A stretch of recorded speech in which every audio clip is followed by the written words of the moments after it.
What's up, everybody? Welcome back to my channel. If this is your first time here, thank you so much for stopping in. And if you've been following Conversations with Opie, I appreciate your support.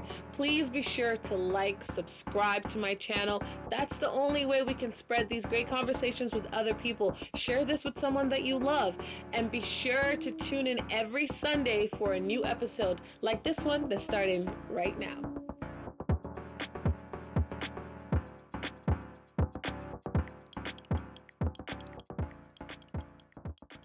Hello, everyone. My name is S3EP5, and welcome to Conversations with Opie, a show dedicated to inspiring you to dream big, use your gift, and walk in your purpose. My guest today, I'm so happy to have her here today, is Fenelon. I'm so happy to have you on the show. Thank you. So today I want to talk a little bit about your transitioning from military life to civilian life, which is a huge thing. I've known you for I want to say almost 12 or 13 years now. And you've been in the military till about how long? When did you transition? So I transitioned in February 2021. Officially, I started leave back in November 2020. So I kind of consider that the end. Man, so that means it's been almost a year now. But you left in November of 2021, so it's not up to your year yet. No, November 2020. Oh, 2020. Okay. All right. So it's been a year. That's good. So what inspired you to leave and not continue a career in the military? To be honest, I really just wanted to take control of my own life. I was tired of being at the mercy of leadership, not being able to do things that I wanted to with my family and children. Those things were really what motivated me to want to seek something outside of the military. Okay. And what kind of leadership sometimes some people can say, like, if you're surrounded by good leadership, it might inspire you to still kind of stay in a sense. But what kind of leadership did you encounter while you were in the military? In the military, of course, you have great leaders and you have not so great leaders. I definitely had a combination of both.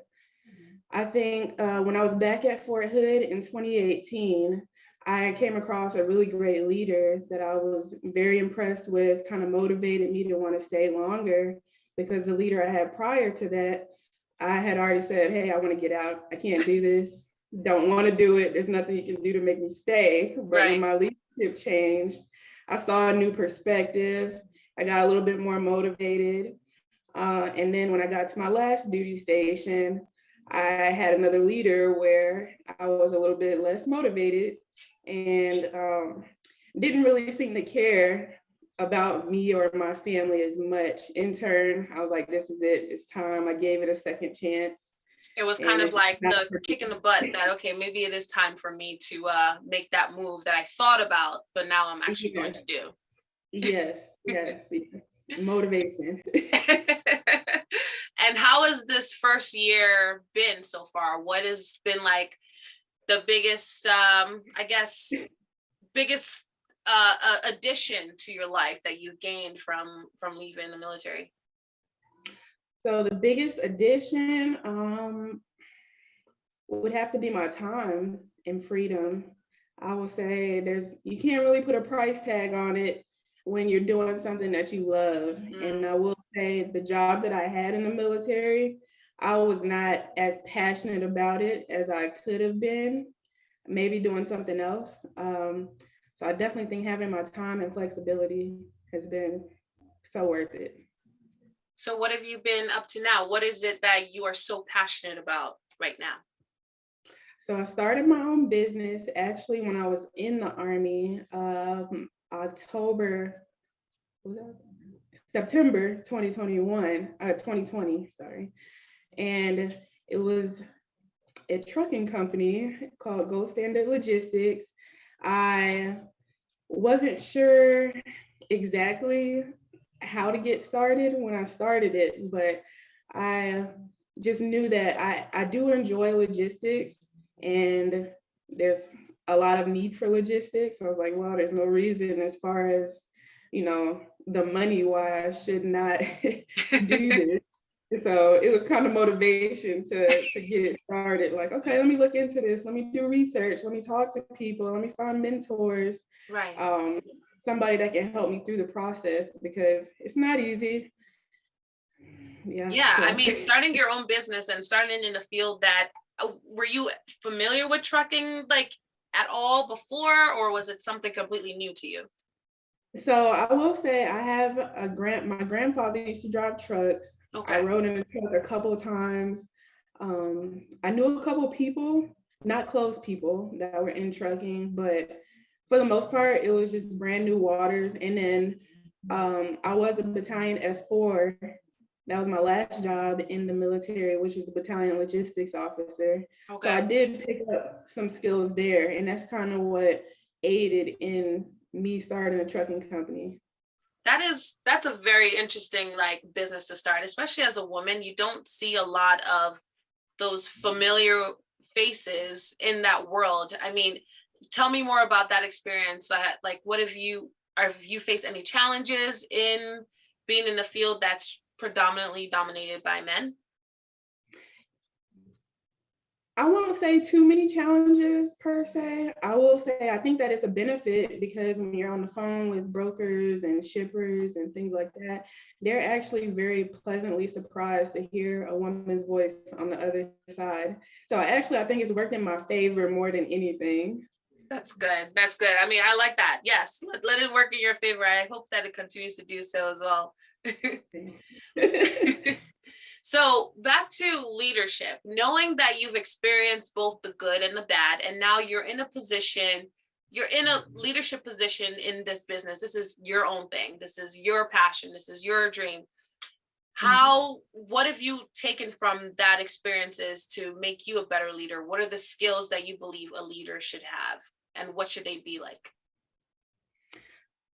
That's a loaded question. I think that between the good and the bad, I will say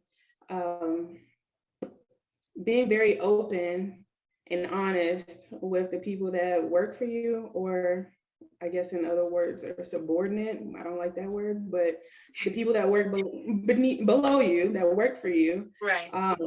And just having an understanding of what people are going through. You might not be the problem necessarily. There might be other things at home that they're bringing into work with them. So I think really just understanding the people that you have on your team, and using their strengths more so than faulting them for their weakness. I think that's something that I've gotten good at. I think I was pretty good at that in the Army. I never had any soldier that worked with me or for me that complained. So I think, as far as my leadership style, I'll say that. Of course, people are always going to complain about the work, but I think that definitely leadership and understanding the people that you have on your team. You're working with. Yes. Right. I think that's so important. Yeah, putting a human aspect to the role that, yes, I am your boss, or yes, I am kind of the one in charge, but I have to still see you as a human being who may be going through things, and understanding how that may affect what you're bringing to work, Yeah. Sometimes some people can't separate, like if there's something huge that's going on in your life, sometimes it's hard for you to kind of separate where does the work, start, and where does home life begin, Yes. For you, you're a mother, you have 2 children, you're married. How do you balance all of it all? Like being able to do all this. I mean, just thinking about even you being in the Army before, that's a lot to be there for your family. You talked about time and how precious that was to you. How do you balance the time that you're putting into fostering this business, and also making sure that you're there for your children? I will say that was my biggest struggle starting out.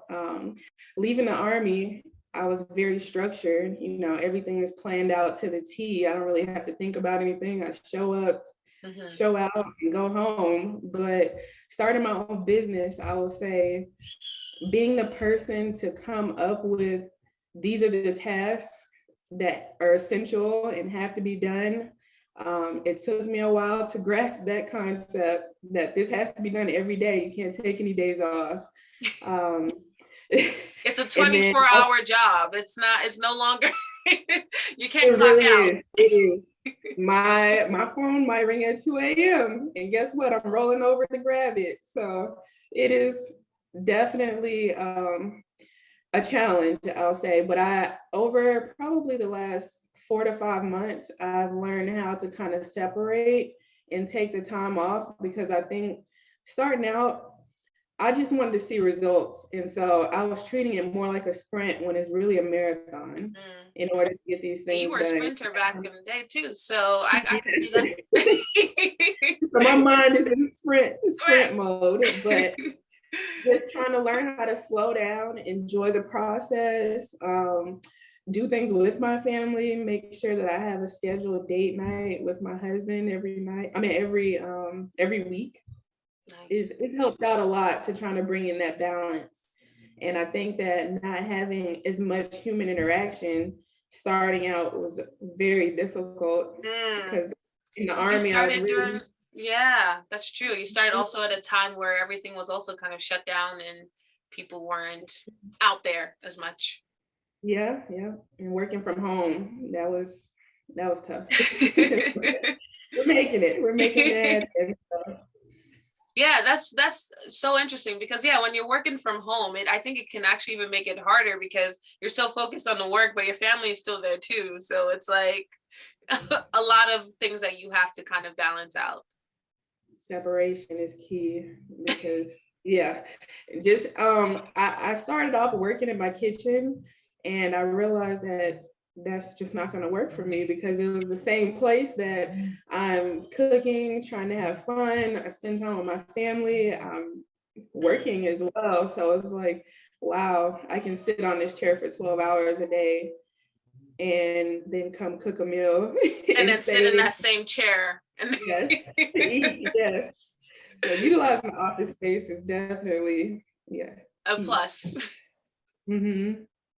What is for anyone that's interested in being an entrepreneur or starting their own business, what would your biggest advice be to them? My biggest piece of advice would be to just stay the course. I think it's so easy to get unmotivated. It's up and down, especially the first year. I think if you set your mind to it, and you know what your purpose is, and understand what it is that you want from starting your own business, I think you'll be fine. Yeah, I think that's a solid advice, because sometimes even as I've gotten older, I've actually kind of pushed away from the word motivated, in a sense, because it goes up, like it goes on and off, but then the job still has to get done. And I started to realize the most important thing for me was discipline and focus. Like, I have to be disciplined to do what needs to get done, even if I don't feel like doing it, because I still need to produce those results, no matter how motivated I am for that day or not. So that's so true. You really have to continue to stay the course, because like you said, they're always going, it's a cycle, you're always going to have your ups and downs, but it's what you do. I think it's what you do, even mostly when things aren't going your way, that matters the most, because it's always easy when everything is going well. Yes, I agree 100%. So what would you like to see, like, where do you see your business going in the next 5 years? Where do you envision it to be? In the next 5 years, I would love to have at least 50 trucks. Right now, I'm currently, as we speak, at 2 trucks. Nice. But I actually just had a couple things that happened last week where we might be tripling or quadrupling that here in the next couple of weeks. Okay, congratulations. Thank you. I definitely let you know. But there's more work for you. It is. I'm excited. I think that I've put the proper systems in place for it to expand how it should. I just want to be able to provide jobs and be the best boss that I can be for the people that, that are sticking with me. So Right. that's it. And you're, by the way, I didn't even ask, you're doing this with your brother, correct? Yeah, so my brother, I won't say his co-founder, but I'll say he's my manager. We'll go with that word. We'll go with that. But yes, he actually, I'll give you a quick story on that, how that happened. My brother was in school, and we had our dad had got cancer, and so my brother ended up leaving school and didn't know what he wanted to do, but he was certain that he didn't want to go back. So I said, hey, I'm thinking about doing this trucking thing. How about you just go get your CDL and get a little bit of experience? At this time, I was still in the Army, hadn't 100% said I was getting out yet, but I knew it was kind of something that I wanted to do. And he's like, well, I guess what's the worst case that could happen? I'm not doing anything right now, so I'll do it. And he did. And I told him, go drive for another company so you can gain experience, because I don't have that experience. I can do everything administratively. I can figure that out. I have good organization skills. So we're fine there. I can figure out what I don't know. But as far as maintaining a truck, knowing what, the regulations are like, which I did study up on that part, but the actual physical experience, the actual hands-on experience is a little different. Yeah. And so then when I told him I was ready, I got things in place, got a truck, he quit his job and came, and he's been rocking with me since. And he's helping me out a lot. So it obviously seems that family is super important to you. And to have that connection with a sibling and working together, how has that experience been? Because it's going from a different role of like, oh, that's my brother, we're having fun, but this is something like we're making a living out of this. This is serious business. How has that dynamic changed?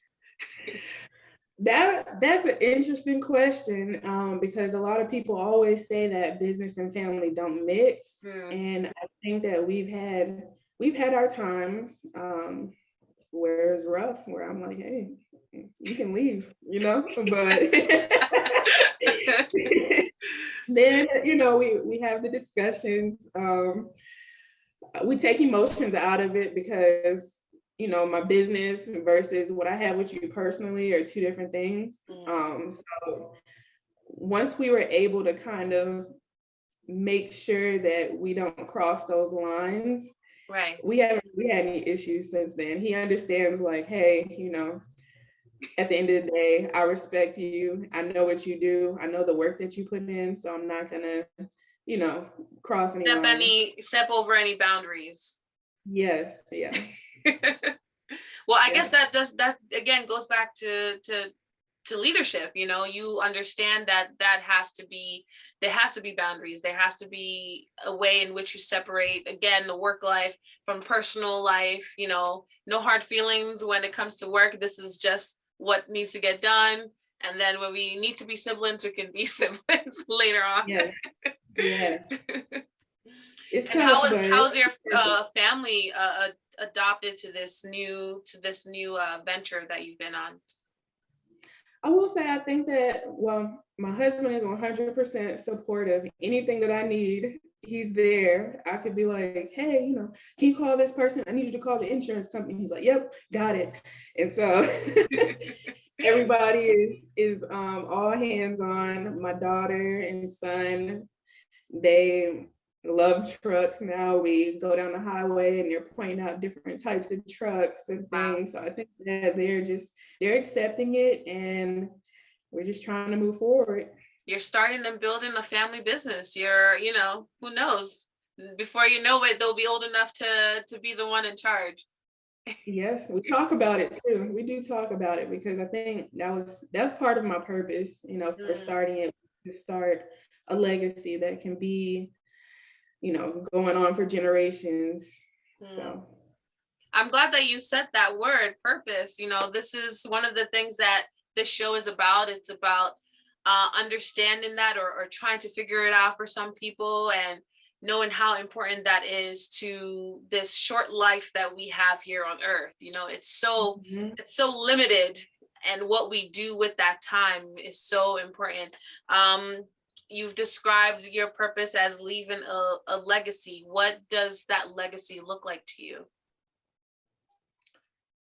Well, I would like for my children to be able to have something that they know their mother, I guess, and father worked for, starting from scratch, and something they can be proud of, something that they can pass on to their children if need be, or if they need it as a stepping stone to something else, selling the company, which I'd kind of not like that, but it's always a possibility.